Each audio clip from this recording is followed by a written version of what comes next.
Bonjour à tous. Bonjour mes amis.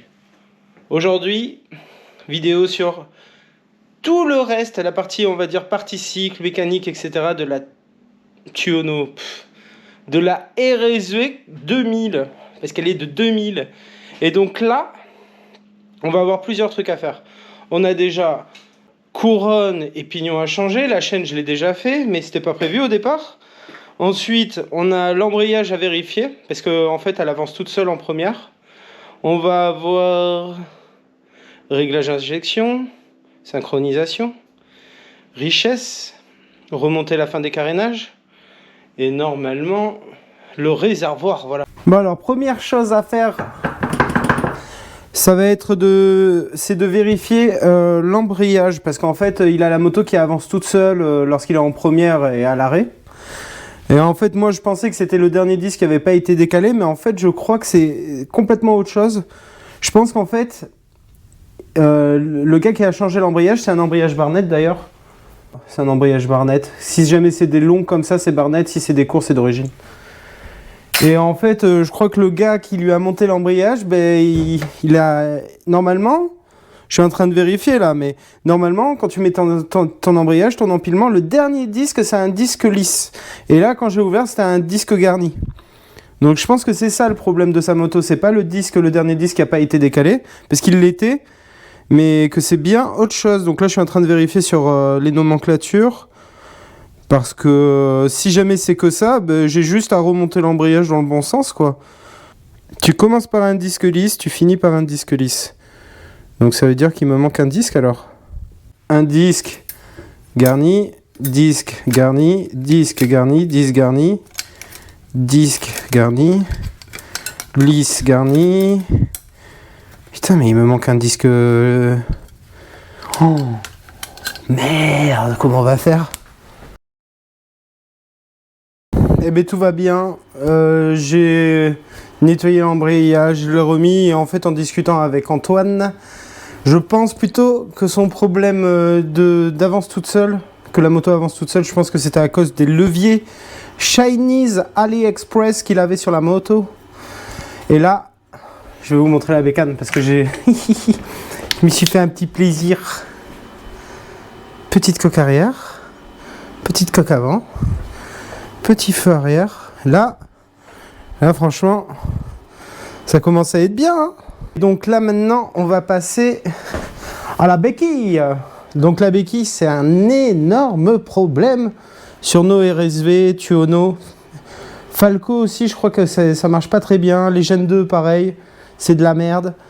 Et donc on a quelqu'un sur le groupe V60 sur Facebook, Monsieur Simon, qui nous fabrique des magnifiques béquilles. Moi j'en ai déjà une sur ma moto, ça fait... Je sais même pas, ça doit faire depuis 2019 ou un truc comme ça que je l'ai la béquille et franchement nickel, rien à redire. C'est moi j'ai eu la première fournée de béquilles en fait. La première fois qu'il en a fabriqué, qu'il en a mis en vente, je l'ai acheté le jour même, 10 minutes après quoi, qu'il est mis en vente. Et donc on a réussi à avoir une béquille pour Antoine, magnifique béquille. Donc lui là actuellement il a une béquille, alors soi-disant c'est une béquille d'origine. Je me rappelle pas la tête qu'elle a, la béquille d'origine, donc dans tous les cas on va passer à ça, ça va être beaucoup mieux. Vous voyez il a un bon plateau si on peut dire comme ça, une belle quéquette. Il a même fait le petit trou pour le capteur de béquille. Donc après c'est pas très compliqué, hein. C'est une clé de 10, une clé de 8, 14, ce que vous voulez. C'est juste ça à démonter, t'enlèves, tu remets, tu mets le ressort, c'est fini. Il n'y a pas de réglage à faire, il n'y a rien du tout. Et avec ça, vous êtes sûr que votre moto tombera pas toute seule. Sauf si bien sûr c'est de la terre. Hein. Mais enfin bref, voilà. J'ai aussi réglé les guidons. Je les ai un peu plus refermés. Comme ça là, il peut aller jusqu'à la butée. Ici, ça touche pas. Mais ce qui m'étonne le plus en fait, c'est que là, on peut voir les butées, elles sont là. Elles sont juste là. Et en fait, c'est pas des butées d'origine. On dirait qu'il a mis... des vis avec des écrous, un cylindre bloc, mais ça c'est pas d'origine ça. Vous voyez là, ça c'est pas d'origine du tout. Normalement c'est un plot rond. On peut pas voir sur ma Tuono. Je suis en train de regarder, mais non on peut pas le voir. C'est un bloc en alu avec la vis qui rentre à l'intérieur. Et je pense que là, en fait, le gars, il a enlevé les butées. Parce que même le guidon et tout, il force trop, hein, c'est pas normal ça. La béquille est installée, vous voyez là ce que ça donne. Très belle béquille, très bon état. La couronne, la nouvelle couronne est montée. Tac, donc là, les boulons, faut faire très attention, faut prendre vraiment des boulons en Nil Stop de très très bonne qualité, voire commander celle de chez Aprilia directement. Parce que si vous mettez des écrous Nil Stop classiques que vous avez acheté à Leroy Merlin ou quoi que ce soit, ça fait que se desserrer même avec de la Loctite. Il faut vraiment des trucs très très puissants et de très bonne qualité. Chez Aprilia, les 5 c'est 15 € à peu près. Voilà. Mais au moins vous êtes sûr que ça va pas se défaire à chaque fois et aussi c'est un usage unique normalement. Donc là je lui ai remis, on verra bien ce que ça donne, mais il le sait. Donc là maintenant qu'on a fait tout ça, j'ai remis la chaîne, j'ai fait la tension de chaîne, j'ai changé le liquide de refroidissement aussi. Vous voyez, donc là je laisse ouvert pour que tout passe dans la nuit et que demain quand je fais le réglage de l'injection et de la richesse, on fera le reste de la purge. On va mettre le réservoir en plastique, donc ça c'est un réservoir en plastique de R2000. RSV R2000, la version avec la fourche à Hollins, etc., etc. Donc pas la version qu'on a là actuellement. La seule différence qu'on va avoir avec un réservoir en acier, c'est au niveau de la mise à l'air. C'est pas le même type de mise à l'air. Et ensuite, on va devoir repasser un couvercle du réservoir en métal. Donc là, ici, on a la pompe à essence. Et vous voyez... Là, sur la pompe à essence, les deux mises à l'air sont bouchées, alors que sur un réservoir en acier, ils ne sont pas bouchés, c'est fait différemment en fait. C'est la seule différence qu'il y a, c'est ces deux petits capuchons là. Donc celle-ci, elle a été révisée, etc., etc. Elle est en parfait état, elle fonctionne nickel. Donc on a juste à la mettre un petit peu de pâte à joint qui soit compatible avec l'essence. On laisse reposer cette nuit pour que ce soit nickel. Et là, vous pouvez voir, le réservoir, il est relativement en bon état. Il n'est pas rayé ni quoi que ce soit, je crois pas en tout cas. Voilà, ici, il a un petit pet ici, mais bon. C'est toujours mieux que ce qu'il avait avant. Parce que l'autre réservoir, il est dans un état... Enfin bref, on va passer la nouvelle pompe à essence. Je vais mettre le couvercle par-dessus, comme ça, demain matin, bram, elle démarre nickel. J'ai aussi remis la bonne batterie, la nouvelle batterie. Et là, déjà, on peut voir que le voyant est vert. Donc là, si la diode elle est verte, c'est qu'on est au-dessus de 13,4 normalement. Aussi, deuxième chose, vu que le réservoir il est sorti, il est disponible, ce que vous pouvez faire aussi, c'est nettoyer les deux petites sorties là qui sont là. Il faut pas hésiter parce qu'elles se bouchent très souvent. Très souvent c'est bouché et quand c'est bouché, ben après on a des relents, on a de l'essence qui sort par le bouchon du haut, etc., etc. Donc si jamais vous avez accès au réservoir, n'hésitez pas de temps en temps à, même si vous le démontez pas, juste à mettre une petite aiguille pour voir s'il n'est pas bouché. Si jamais il est bouché, vous le retirez, vous le nettoyez, vous le remettez. Là c'est ce que je vais faire, je vais le démonter, je vais passer un coup de nettoyant en frein et un coup de soufflette pour être peinard. Celui-ci aussi, il a été fabriqué par Acerbis pour Aprilia. Aprilia ici, Acerbis là.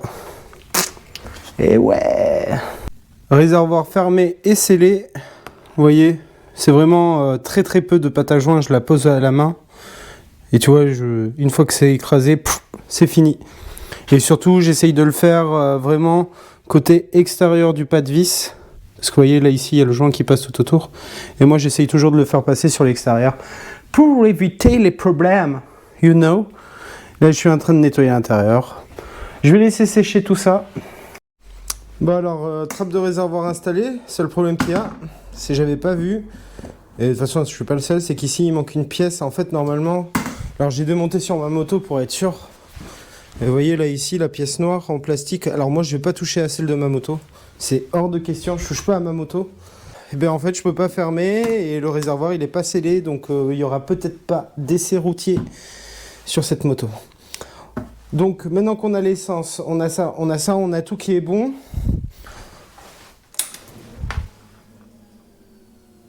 La pompe à essence fonctionne. On n'a pas de fuite pour le moment. Donc ça, moi, je vous conseille de le faire 3-4 fois minimum. Hein.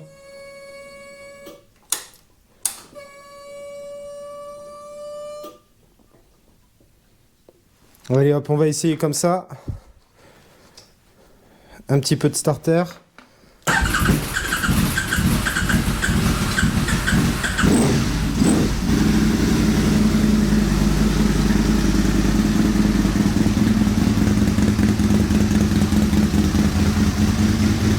Donc là déjà on peut voir que le voltmètre il est à 13,5 vu qu'il est vert.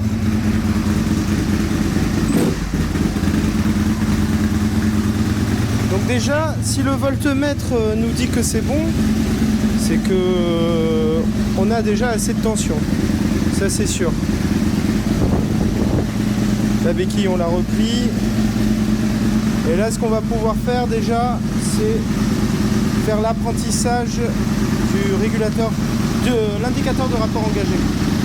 J'ai fait toutes les purges, frein avant, frein arrière, embrayage.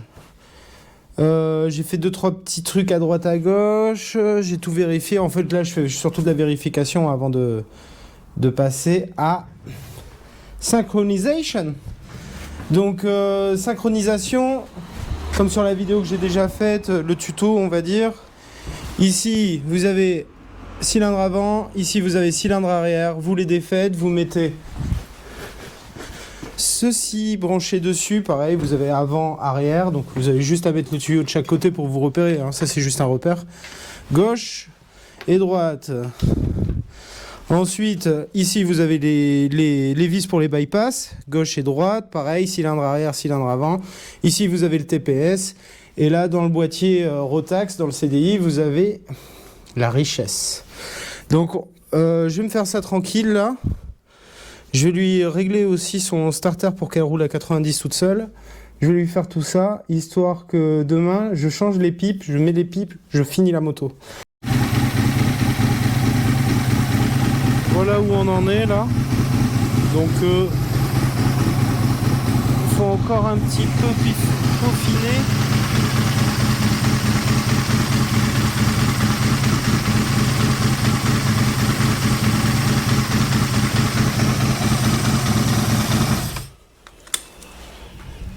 Donc là, à l'arrêt, on est droit. On avait toujours celui-ci qui continue à monter un petit peu. Putain, il est seul. On avait toujours celui-ci qui continue à monter. Donc celui-ci, c'est l'arrière, c'est ici. Le TPS, il est à 0. Bon, là, vous le voyez pas, mais le TPS, il est à 0. Donc là, je vais laisser refroidir la moto 5-10 minutes. On va lui remettre un coup. Et en attendant, ce qu'on va faire, c'est qu'on va se faire de la place pour récupérer le boîtier CDI et mettre... les deux potards à midi. On va refaire le réglage. Là déjà on a une bonne base de réglage. J'ai retiré le boîtier CDI, le petit boîtier Rotax, et là je les ai mis à midi. Il a une puce GMP dessus, donc ça c'est la vraie normalement. Ouais, avec l'écriture comme ça normalement c'est la vraie. J'ai dû meuler les petites vis parce que bon, les pas de vis c'était complètement foiré. Donc là, ouais, j'ai mis les potards à midi. Généralement, sur une GMP, les potards, on les met comme ça. On les met à 11h05 à peu près. 10h05, 11h05, entre les deux. On va partir à midi pour pouvoir se faire... quand je dis midi, c'est les deux en l'air. Hein. On va partir comme ça, juste pour commencer le réglage. Une fois que ce réglage-là sera fait, on repassera sur la synchronisation avec le tableau en bois qui est là. Il faut faire les choses étape par étape. Et bien sûr, comme je vous ai déjà expliqué, à chaque fois, on surveille que le TPS, le petit boîtier en noir en plastique là sur le corps d'injection, soit toujours à 0. Avec, là on doit être à 1200 tours minute à peu près. De toute façon, là le ralenti, la moto elle tient toute seule le ralenti là. Après, pour le réglage de richesse, comme je vous ai déjà expliqué, ça se fait à l'oreille, en fait. Si, par exemple, lorsque vous allez bouger celui de gauche, vous entendez le régime augmenter, c'est qu'on peut toujours enrichir. Si jamais, par contre, vous augmentez et qu'il s'arrête, il stagne, même quand vous continuez à augmenter, c'est qu'en fait, vous revenez en arrière pour vous mettre là où le ralenti va redescendre. Et ensuite, vous remontez... Et dès que vous entendez que le ralenti ne bouge plus du tout, vous vous arrêtez. Pareil, côté droite, les deux c'est comme ça, c'est à l'oreille. Après, si jamais vous avez un analyseur de gaz, vous faites avec l'analyseur de gaz. Hein. Je suis pas un grand spécialiste, mais généralement, elles sont bien réglées les motos avec moi. J'arrive quand même à pas trop mal me débrouiller. La preuve en est, elle a 136 chevaux, la Tuono. Oui. Que ici, ça va pas du tout. J'ai touché à la richesse, donc là, la richesse, c'est pour ça que c'est totalement déréglé. Hein. Là, ce que je vais faire, c'est que je vais essayer d'augmenter et baisser la richesse pour voir si le ralenti augmente.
Donc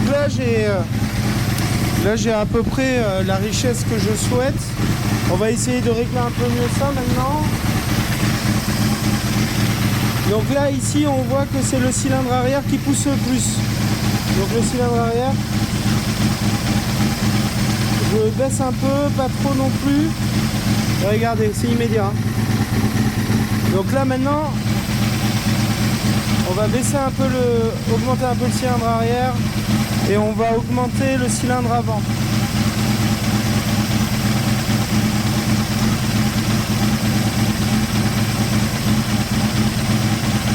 Et vous voyez,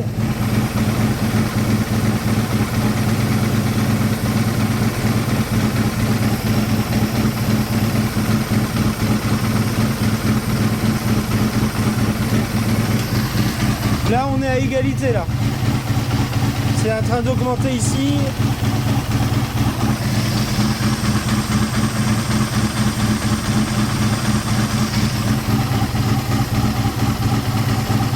Là.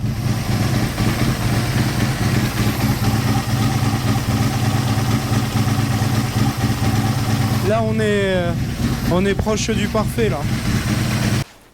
Donc vous voyez c'est vraiment un dixième de tour. Tout est déréglé. Là, on est plus ou moins bon. Je vais encore laisser refroidir la moto pour... Là, elle était trop chaude, là, je le sens. Après, là, au niveau de la richesse, vous avez vu, j'ai fait 1h55, quelque chose comme ça. Donc là, on est quand même pas trop mal. Hein. On est quand même pas trop mal. Le TPS, il est toujours à 0, il reste à 0. Le ralenti, il est stable, etc. Alors qu'on est à 1000... On n'est même pas à 1500 tours, on est à 1200, 1300, pas plus, hein. Je laisse un peu refroidir la moto, comme ça je vais pouvoir fignoler. Je vais vraiment fignoler là. Dès que je vais la redémarrer, je vais fignoler. Là, comme elle a enrichi, vu que à partir de 80 degrés, la moto en fait a surenchéri pour éviter que ça casse le moteur, etc. C'est automatique, c'est dans la cartographie. Et bien en fait là, ce qui va me rester à faire, c'est juste laisser refroidir, retenter, et là, je ne touche plus au réglage de richesse arrière parce que pour moi, elle est bien réglée là. J'ai pas senti de ralenti qui augmente ou qui baisse. Ce qu'il faudrait limite que je fasse, c'est que je débranche le TPS, la fiche diagnostic là, les deux fiches ici. Parce que quand tu débranches ça, tu as la température moteur qui revient. Donc là, si jamais je mets le compteur, combien de degrés elle est ? 84 degrés, vous voyez ? Après ça c'est l'habitude, hein. Je vous avoue, au début j'étais plus que perdu. Donc vous voilà où on en est là depuis... Ça fait 2 minutes là qu'on est stable. TPS 0, richesse elle est faite. Et là ici ça bouge plus. Injection réglé. Voilà. Ça c'est du beau travail. Faut prendre son temps. Faut pas hésiter. Là par exemple là ça fait 3 fois que je lance la moto, je l'éteins, je la relance, je l'éteins, je la relance. Pour avoir ce résultat qui est parfait. Voilà. J'ai défait mon réservoir de tuyauneau pour pouvoir fermer celui-ci et pour pouvoir vous faire la vidéo demain où je roule comme un taré, sans plaque, sans clignotant, m'en bats les couilles moi. Donc voilà, dans tous les cas, on est bien, on est au poil, la moto est bien réglée.